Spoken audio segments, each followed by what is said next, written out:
Hey, it's Coach Shell, and I'm here for your little Monday motivation. I thought I would come on here today and do a Q&A video because we have 20 people that have signed up for the current nutrition coaching weight loss contest. We have 5 new people that started last week, 3 new people that started today. So we have lots of newbies in with all the same questions. So I thought I would answer them. And I think even if you've been in the program for a while, it's nice to watch this video because sometimes you forget about things. I know I definitely do. And it's like, oh, right, I should be doing that. I kind of got out of that. So it's good for everybody, I think. So, firstly, try not to think about food as being good and bad because when you start labeling a food as bad, sometimes it makes you want it more. And there's no such thing as bad food. If food is food, and we want to know that we can include all foods into our program, and we just have to work out a way to do so if weight loss is your goal. And so let's say, for instance, ice cream. Ice cream doesn't have a lot of nutritional benefits, but ice cream is delicious. And ice cream should be included into your program if you love ice cream. So you have to remember with ice cream is all carbs, basically, depending on what you choose. I guess if you choose like my favorite, which is pralines and cream, there's going to be fats in it, but it's mostly carbs. So ideally, if you're having ice cream, you're going to save calorie room for that ice cream rather than having something else. Ideally, you're going to have it on a strength day or at least on a good walk day. Maybe you do an hour walk to the ice cream store and back, not as punishment, just to kind of offset the extra calories. And you want to try to pair it up with protein. So maybe not right away, but maybe when you get home or before you go, you have a shake and then you have your ice cream. Because if you just eat the ice cream and then you finish it an hour later, you're going to be looking for something more. Because anytime you just eat carbs by themselves, you digest them faster. And so it's going to make you overeat. So it's not the ice cream that made you gain weight. It's the fact that you had the ice cream by itself and then maybe you overate at dinner because you were hungry from eating the ice cream, if that makes sense. So try not to label food as good and bad food because that's not the case. It just there's food that have more nutritional benefits for you, foods that are going to help you be more satisfied, absolutely. But you don't want to get into that habit of good and bad food because it's just going to set you up for failure. So obviously in the Reboot program, for those of you who are new, we do have restrictions. So ideally you're doing restrictions for 3 weeks because it just helps you get on that weight loss train a little faster. It helps you kind of like get out of the trigger foods that you've been eating recently. You probably feel sick before you feel better, but then it tends to just do it all faster rather than still trying to eat what you're eating before. It just helps you make that change more quickly and see results faster. But then once you're at a reboot, you can add your ice cream in, you can add your potatoes, you can add your rice, you can add pizza once a week, whatever it is that you're missing out. And I can help you navigate that because the end goal is that you make this a lifestyle because whatever you do to get there, you need to relatively do to stay there. So you want to make this your end goal. Do you have to track for the rest of your life? No, but you're going to have stages in and out of tracking. And the more you track, the more you understand food. And the more you're able to, when you're done the program, maybe not track as diligently. Maybe you're only tracking your breakfast, your lunch, and your snack, and then you don't track supper. Or maybe you're only tracking a few days a week, or you're in a weight loss range that you like, and then once you go over that number, then you start tracking again. So that kind of thing. But I can help you with that when you get near the end.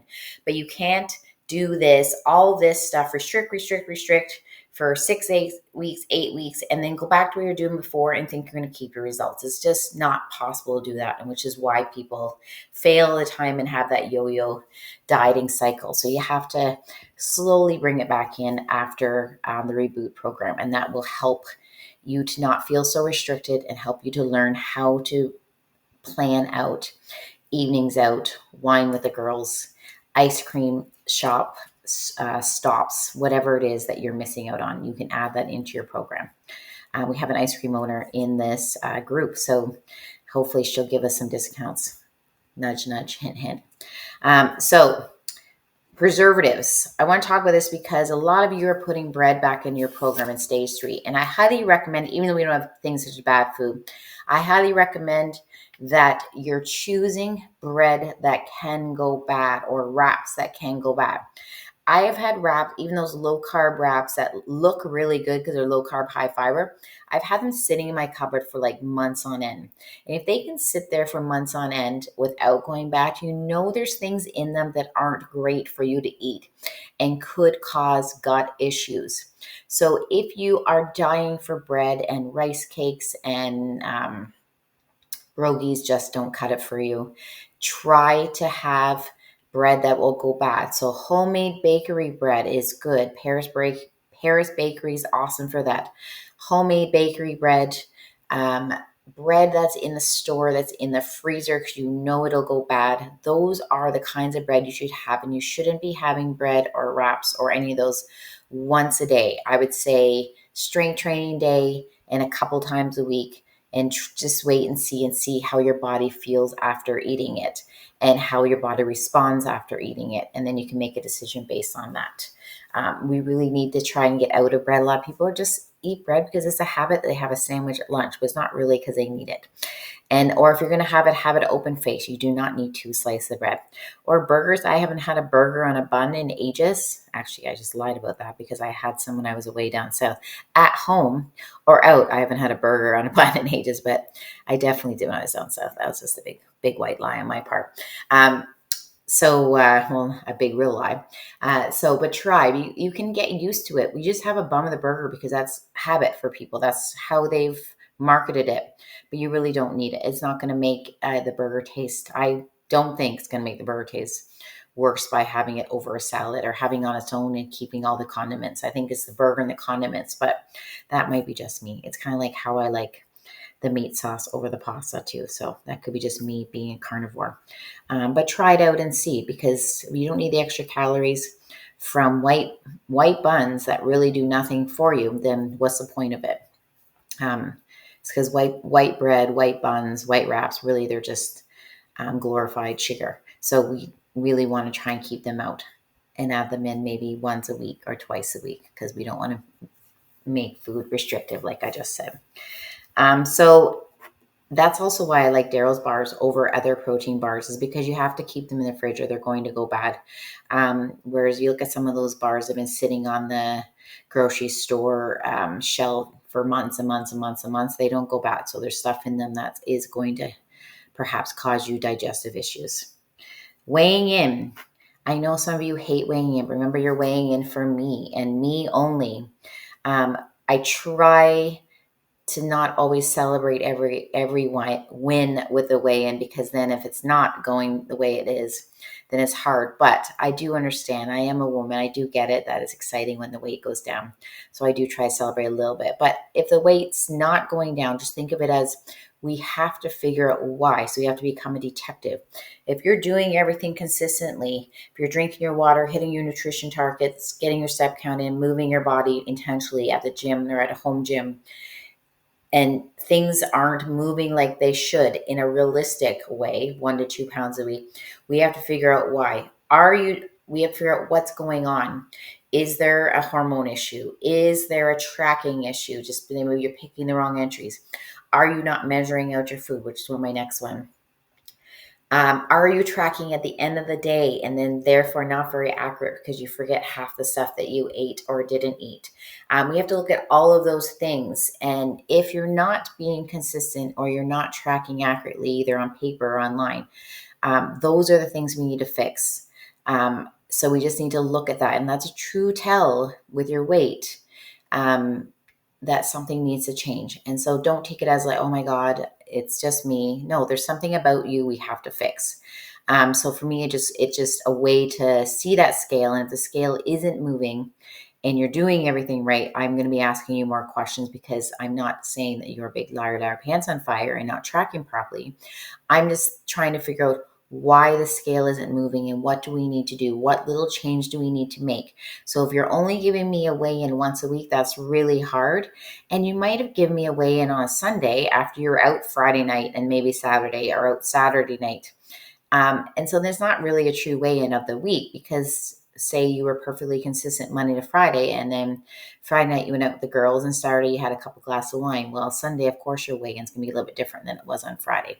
So if you give me 2 to 3 weigh-ins, then I can look at that and go, okay, it's down from this week. So these numbers, these targets are working for you. And if it's up a little bit on Sunday, we can look back and see that you were out Friday night, you had some wine on Saturday night or whatever, and it makes sense that your weight's up a little bit. No problem. Get back on track and you'll be down again. So it just really helps me to help you, which is what we want to do. And so in that too, so one reason why you're not losing weight is maybe, well, there's a few, but you're not measuring your food. I always use the peanut butter example because a lot of us love our peanut butter. And you do 1 tablespoon on the rice cake and 1 tablespoon in your mouth. You can just count it as 1 tablespoon. And really, that's another 100, 120 calories, depending on how big that tablespoon is, that you didn't account for. And that would be the reason why. That you're not losing weight, or you're just eyeballing that steak or the chicken and you don't have the experience to, like I can pretty much do that, but you don't have the experience to, and then you actually do measure it on a scale and you're like, oops, that's not 4 ounces, that's 7 ounces. Or you're being a little too generous with your sweet potato fries that you made in the air fryer and you only accounted for half a cup, but you really ate a cup and a half because you went back for seconds, or you finished off all the sweet potato fries off your kids' plates after, and those nibbles and bites do add up. So it's really important that you are measuring your food with a scale or with cups and just really being careful with those extra bites and licks because they do add up. It can be annoying, I know, but it really makes a big difference. And if your goal is weight loss and you're not losing weight, you know you've got to make a little change. The other thing too is tracking accuracy, is paper or online. Just if you're tracking and then the day. I think I said that yesterday. What I did was, I don't know why, I was out, went for a walk in the morning. I just had a protein bar and then I had something little. And then we went to the Bulldogs game all afternoon and came home, made burgers, and I realized I hadn't really tracked anything all day. So then I had to track it then. And of course, I was really low in my protein because I just had a protein bar. I can't remember what I had at lunch, but I maybe had some veggies before I went because I wasn't that hungry. And then the burger. So I ended up having to eat a burger and a half, and they're huge burgers, which would be very high fat. And then I had to finish off with protein pudding. So I ate a lot of food at night rather than during the day. And then I could feel it. My stomach didn't feel as great, not from a guilt perspective, but just from a digestion perspective. And so that was on me, and I didn't track it properly. So I needed to. And then you always have to think, oh, right, what did I have at lunch? Oh, how much did I have of this? Like, it's really hard to do that. So you need to either track before you eat it when it's out or when you're packing your lunch, or track right after, because it's really hard at supper to be like, how much did I eat of this? And then usually you're going to be very inaccurate, and it could be by 200, could be by 600 calories. And that could be the reason why you're not seeing progress on the scale or measurements. Super important also too to get those measurements in. I know I ask you every single weekend, and some of you are so good about it, some of you are not. Make sure you do, because I'm only getting your scale. That's only one measurement tool. And so you could lose maybe only 1 or 2 pounds, but you could lose a ton of inches and you're going to look completely different and you're going to have a lot less body fat. But we're not going to know that if you're not doing your measurements in body fat. So it's super important. So instead of being, oh, this program isn't successful and I lost 2 pounds this month, and you look, you're like, oh shit, I lost 5 inches around my waist, I lost 3 inches around my hips, I lost an inch on my neck. Apparently I have a big neck. And then now my body fat's gone down 5%. That shows that you've lost fat and you're actually going to be seeing changes in the mirror and in your clothes. So who cares about the scale? But if you only give me that scale, that's all I have to go by, because I'm not seeing some of you in person. And sometimes it's hard when I see you in person if you're at the gym, because I'm busy. I'm trying to get ready for the class. I'm trying to make sure you're lifting super heavy weights, not necessarily trying to like once you over and see if you've made changes, because that's kind of weird and awkward on my part. So super important that you're doing that and taking those pictures. They're just for me and you every 2 weeks. Everyone who takes them is like, oh my gosh, look at my face. Oh my gosh, look at this. I didn't even notice that. So you start noticing little changes. So don't go, oh, well, the scale only went down 2 pounds. I'm not going to see changes. You'll be surprised at the changes that you see. And then people start noticing too, which is awesome. So another thing is some of you are trying to stick to the low carb veggies. So the ones at the top of the food list. And then you're wondering why you're not getting your fiber in. Well, you have to remember, you're never going to have more fiber than carbs. So if half a cup of broccoli is 3 grams of carbs, it's not going to have more than 1 or 2 grams of fiber. So you have to remember that if it's only 3 or 4 grams of carbs, you're not getting a lot of fiber out of it. Is it really good for you? Absolutely, because it's low calorie, and you can eat it like by the truckload and do really well with it, but you're not going to get your fiber in. So you need to add fruit. You need to add beans, lentils, those kinds of things. Everything on the fibrous carb side. People constantly say, what can I add for fiber? And they're like, look at your food list. They're like, oh shit, I forgot about that food list. Make sure you have those food lists printed out. Make sure you have the chart printed out. Make sure you have your program printed out. You can't read things very well off of a laptop, or definitely not off your phone. So don't try to do that. Get it printed out. You don't have a printer, make the time, go to Staples, get it printed out. It's going to make all the difference in the world instead of you squinting away at your phone and missing a ton of stuff. And it's a lot easier for me too. So let's make this about me and get it printed off. All right. So you need the high and chia seeds, flax seeds, the high fiber Daryl's bars. All of those really help getting your fiber in, and fiber is super duper important. Right up there, right after protein. So really work on that. Super important. Someone told me, and when I talk about people, I don't want you to think that I'm not offending you. I don't say your name unless you want me to. But I think I say it because it's like a real life experience. And if one person thinks this, other people are going to think it too. So someone said to me, oh, I plateaued in my numbers.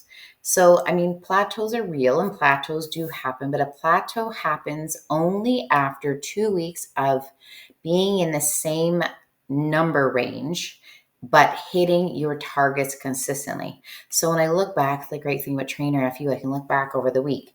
I look back over the week and I don't know specifically, but let's say how many times she hit her nutrition targets was 3 out of 7. So less than 50% of the time. Her water was not 7 out of 7. It was, say, 4 out of 7. So just over 50% of the time. And then step count, maybe it was like 5 out of 7. And then, so anyways, and just fasting was probably good. Usually people are pretty good about fasting unless it's like Friday and Saturday night. So we can't say it's a plateau if you're not consistent with your numbers to at least 80% or more. So you can't go back and go, yep, I plateaued. This program's not working anymore. I've stopped losing weight. When you're not putting in the work, you're not hitting your targets consistently. If you hit your targets consistently for 14 days, yes, all around, and changes aren't happening, not just scale, but measurements and pictures, then that's a plateau. And then we need to make changes. And that's when I'm going to be like, let's try this. Let's up your water. Let's up your step count. Let's do this. And not that I'm being a pain to you, but we have to find what works for you. And it's not a one size fits all. It's not a cookie cutter program. I've got people on different step counts. I have people on different macros. I have people on different water. That's how it works. So you're going to have to make little changes and not think, oh, I'm a failure. No, you're not a failure. We just haven't figured out what works for you. But please do not call it a plateau if you're not consistent with your nutrition, your water, and steps, because that's got to come first. You can't expect it. If you're getting 40% on nutrition targets, you can't expect to pass. And so you have to remember that you want to get at least 80%, which means there is some wiggle room, but you want to get at least 80%. And then we can talk about consistency and plateaus. Super important. So if you're looking at what's going to move the needle, we can talk all we want about looking better in our clothes, looking better out of our clothes. But most people want to see the number on the scale. I mean, that's just reality, unless you are a low weight and you want to gain some weight. But a lot of times I don't get those clients. Just remember, it is about your look. You actually, even though you're going for 140 or 180 or 199, it is more about the look, that you want to look fit. You want to look healthy. You want to look good in your clothes, whether it's your workout clothes or it's like skirt or a dress when you're going out on date night. You want to look good out of your clothes so you feel confident with the lights on and have some funsies there. All those things are important, and more important than the scale. But I do understand that the scale plays a part in it. So it is one of the measurement tools. So if we're just talking about moving the needle, number one is nutrition. We have to get out of the thing that movement comes first before nutrition. I have a client on here who's probably going to beat me in this minutes of movement, and I move a lot because it's partly my job. Because I know she's doing 2 workouts a day. She's walking. She loves the workout. She's got to get her nutrition dialed in to see results. So it's super important. Nutrition, well, everyone does. But her, I see that for sure. Nutrition is going to drive weight loss more than movement. Absolutely. Now, sometimes movement does make the difference. It moves the needle because sometimes people are like, well, I signed up for a program. I signed up for a gym program. I'm wasting my membership, and now I'm eating like crap. So sometimes that does because it's the motivator to eat well. But nutrition comes first. It's first and foremost is nutrition. Second is your water. You need to be hydrated. Water helps all of your systems in your body to function properly. So if you're low on your water, you're dehydrated, you're not feeling good, you don't have the energy, and then you won't be able to do the movement that you need to do. So water comes second in my mind. So nutrition is first, nutrition targets. Hitting your water targets comes second because you need that water in order to be well hydrated, in order to move your body. So step count is number 3. Do not, you cannot deny that steps make a big difference. A lot of people just think, oh, walking, it's just walking, but walking is not overrated. Walking is underrated. That's why when people go on a trip to Europe and eat pizza like there's no tomorrow, or they go down south and drink their faces off, but they walk the beach for hours on end every day, they move more, and therefore that's going to help the needle move. So even if their nutrition is not perfect, those step counts going to kind of help, compensate for that. So nutrition is still key, but unless you're eating really crazy, I find when you go to Europe, you tend to eat pizza, but you don't tend to overeat a lot of other things. And the pizza down there, wherever there is, the pizza there tends to be better than the pizza here because it's less processed. So you're filled up more quickly on 2 slices of pizza. And you have some salad on the side. You're probably not overeating to an extreme, but then you're moving to an extreme, and that it'll just kind of compensate for each other. And then when you get back, you won't have gained any weight. If that makes sense. I mean, if you go crazy, obviously crazy on the food, but I find if you just eat what you want when you're away, but you're getting your step count to 20, 25,000, 30,000 steps a day, I find that they kind of negate each other and you come back at the same weight. So steps is number 3. And then strength training is number 4. And the reason why I put strength training after is because strength training does more for your body transformation than it does for the scale. So if someone could just do their nutrition, their water, and their steps, and they're going to lose weight, but they're not going to transform their body in the same way that strength training will. Like they're not all of a sudden, their arms aren't going to be jacked. Their booty's not going to be lifted. Their legs aren't going to have that toned look unless they're really doing a lot of speed walking. But they will definitely have lost weight on the scale. But if you want to see your body transform, then you need to have that strength training. I mean, there's other reasons too. If just looking at it from aesthetics point of view, that's where the strength training comes in. 2 days a week, at least, of strength training, either 2 full body days or an upper day and a lower day. And then you could do a third full body day also to kind of hit more body parts, because that's really super important for strength training. And then really making sure you're lifting heavy for you, whatever that looks like. So if you're constantly picking up those 8s for months after months after months, you're not going to see your body transform. You need to constantly be challenging yourself in the gym. 35 minutes is all you need, 2 to 3 days a week, and challenge yourself. 2 or 3 full body or upper lower full body. And if you can only do 2 days a week, do 2 days full body, I would say, rather than 1 upper, 1 lower. So you do upper, lower, full body for 3 days, or you do 2 days of full body. And that would be all you need for transformation as long as you're pushing hard. And then what I would do is add 2 sweaty HIIT days. So sweaty is high intensity.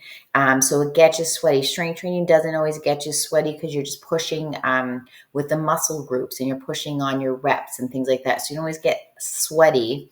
So then you want 2 days of sweaty HIIT where you're challenging yourself, challenging your cardiovascular, doing a spin class or doing a hard cardio class. And it can be low impact, doesn't have to be high impact. That's called LIT. You do whatever is best for you. So it doesn't have to be jumpy doing burpees. It just needs to challenge you, but getting you sweaty, getting you out of your comfort zone. 2 days of that for 20, 30 minutes would be perfect. So in an ideal world, I would ask all of you to walk and or get your steps in, which is how you usually get your steps in every single day without fail. And then do 2 days of strength training, 2 to 3 days, and then 2 days of sweaty hit class, and then or sweaty hit on your own doing intervals on elliptical or treadmill. And you would see a lot of progress. That's all that you need. We don't need to do more. We don't need to do 2 workouts a day. Someone said that to me last week because I was doing 2 workouts a day because I was filling in for Renee when she was away. And I'm like, this is not what I choose to do. I choose to do 1 workout a day and 1 walk a day. I do not choose to do more than that because that's only going to shoot myself in the foot, because more isn't necessarily more. Because if you never recover from strength training, you're never going to build muscle, because you build muscle on the off days, not on the days when you're doing it. So you need your muscles to repair and recover. So you need to challenge yourself. You don't need to do 2 a days. I would say 1 workout, 1 walk a day at the most. And like Sundays, like yesterday, I just did a walk. So like I said, 4 days of doing 2 to 3 days of strength, 2 days of sweaty hit to really push your body, to get that sweat going on, something that you love to do. Zumba class would be great for that. Just find what you like to do, because then you'll want to do it. Don't pick the torture stuff that you hate to do. Spin class is super funsies if you like it. Cardio on the mat classes are good. And if you are in the gym and you have no clue what you're doing, which a lot of women don't have a clue. They just think if I go to the gym and I use a few machines and lift a few dumbbells, it's going to make a difference. It's a little bit more than that. I mean, that's better than being on the couch. But if you have no clue and you don't really know how to put a program together, you need help. You can join WFC, which is perfect because we put the program together for you.